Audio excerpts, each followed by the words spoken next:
If you missed part 1 of this story, be sure to listen to that first, so you understand what is happening here.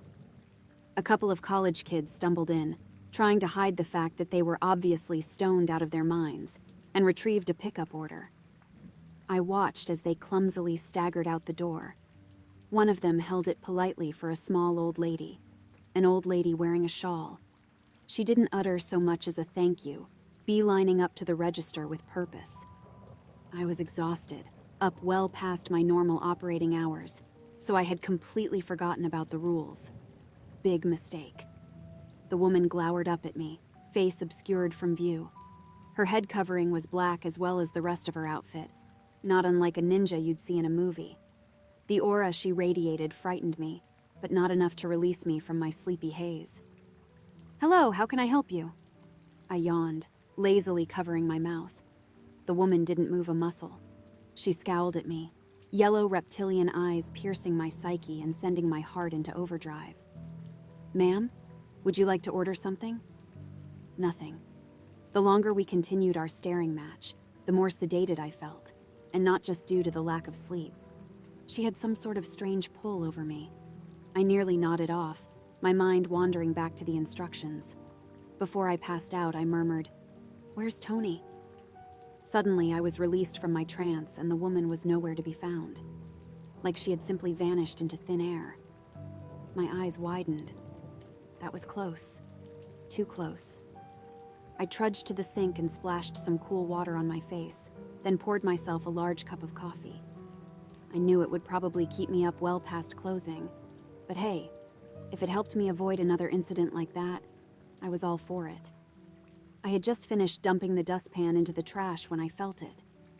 A peculiar sensation crept over me like bugs crawling on the back of my neck. I was being watched. But from where? I sensed it coming from the drive-thru. I whipped my head in its direction. Empty. It shifted to the dining area. No one was there. I grew lightheaded and panic began to surge through my system. A breeze swept past my ear, and I swear I could hear a soft, almost imperceptible voice whisper, "Blair." I bolted to the office, slamming the door shut as quickly as I could. What was that? I paced around the office like a caged animal, anxiously waiting for something, anything to happen. After what felt like an eternity, it began to dissipate without incident. I sat there for a moment, contemplating if this was really the right career path for me. Was every night like this? I was snapped back to reality by static emanating from my headset. I ripped it off until the noise stopped. A bumbling male voice crackled through it. "Hey, is this place open?" He slurred, obviously under the influence. "Yeah, what do you want to order?" I was beginning to lose my cool. Between all the strange occurrences and the inebriated customers, my patience was wearing thin. "I'll have a filet-o-fish meal." "Coming right up." I made my way back to the kitchen and began preparing his order. Who the hell comes to McDonald's at 1:30 in the morning for a freaking filet-o-fish? I grumbled, purposely dousing his sandwich in sauce. I served the man, hoping to be rid of him as soon as possible. "Thanks. Hey, is that a kid at the counter?" I turned my head and sure enough, there he was. A mess of blonde tangles and deep blue eyes peered at me from the register. I sighed. "Yeah, I'll take care of him. Have a good night."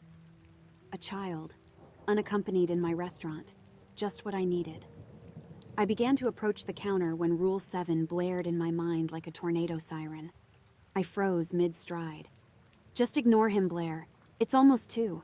You got this," I reassured myself, starting my closing duties early. That was easier said than done.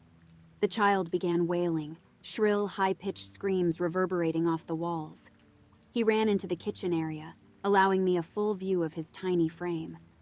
The boy couldn't have been older than 6. His Pac-Man t-shirt looked well outdated, and he was filthy, as if he hadn't showered in years. He began tugging on my shirt, begging for attention. "Please help me, lady. I can't find my mommy," he cried, tears streaming down his rosy cheeks. He was relentlessly pulling at my clothing. That was it. I'd reached my breaking point. If this child, monster, demon, whatever he was, planned on killing me, he could go ahead and put me out of my misery. I was done. "Get out! Just screw off and leave me the hell alone!" He immediately quit sniffling and straightened up as if I'd flipped a switch. Red tinged his striking pupils. Dread began sinking into my gut. A malicious grin blossomed across his lips. "You made the right choice," he growled as he headed toward the exit. "Weirdo kid," I mumbled, returning to cleaning. I finished up and waited around for 2 to hit, praying for a quiet, uneventful end to my first nightmare closing shift. Of course, my prayers went unanswered. I had a mere 3 minutes until I was supposed to clock out when I spotted it. A dark red viscous liquid oozed from beneath the stove.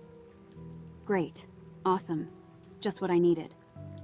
I filled up a mop bucket in the storage closet and began sopping up the mystery fluid. If it wasn't blood, you could have fooled me. A persistent copper taste assaulted my tongue every time I opened my mouth. I gagged, forcing vomit back down my throat. The stuff just wouldn't stop coming.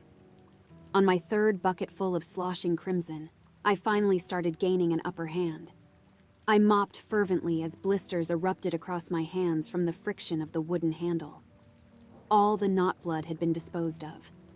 I breathed a sigh of relief, careful to avoid splashing myself as I dumped the last of it down the drain.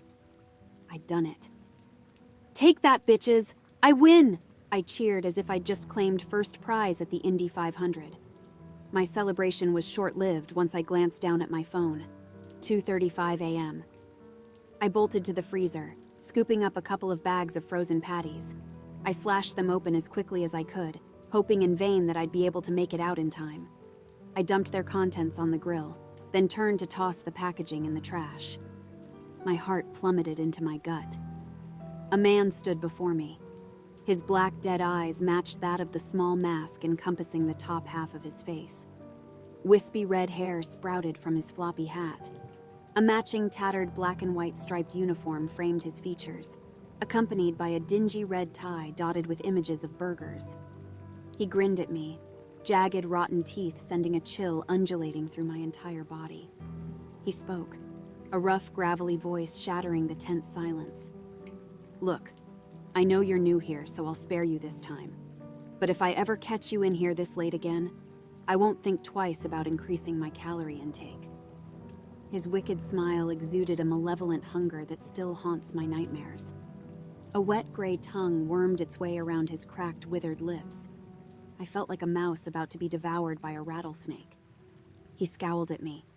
"What are you still doing here? Get out!" I suddenly regained my mobility. I tore through the dining area and burst into the cool night air. The hamburglar's soulless stare followed me into the vacant parking lot. I hurriedly locked him inside and raced to my car as a torrent of emotions flooded through me at once. Fear, anger, and confusion were all prominent on my desolate drive home. In the end, rage won out. I wasn't scheduled the next day, but I was determined to make that smug prick in charge at least give me some sort of explanation. I returned to the Golden Arches around 4 hours later, running on 0 sleep and a whole pot of Maxwell House. With fire in my eyes, I flung the door open and marched straight to Dave's office. "Oh yeah, it was great. Had his car repossessed and everything. Oh hey Blitz, yep, for the last freaking time, it's Blair. Blair. Not Blitzen, not Blaziken, not Blakely. Blair." Dave furrowed his brow, mouth slightly agape. "Yeah, Jim, I'll have to get back to you." He ended the call and furiously pocketed his phone. "Do you even know who that was? I mean, why the hell do you think you can just storm into my office like this?" "No, you listen to me, Davy boy. I just had the worst night of my life. Every weird thing that could have happened, and you don't care one bit. I see you've become acquainted with our more troublesome clientele." "Yeah, I have, and I'm not dealing with that crap again. I quit," I hissed, dramatically slapping my hat onto his polished cedarwood desk before turning to walk out the door. "Wait, 25 an hour." I stopped dead in my tracks. I reluctantly faced him. A sly, toothy grin was stamped on his greasy face. I mulled it over. That was almost double what I was currently making. I could have my college paid for in no time. 27 and you've got a deal. You drive a hard bargain, Mrs. Blair. I accept, he said, extending his hand. I begrudgingly shook it, cringing as his sweaty palm gripped mine. I'm glad you were able to see reason. Welcome to the night crew.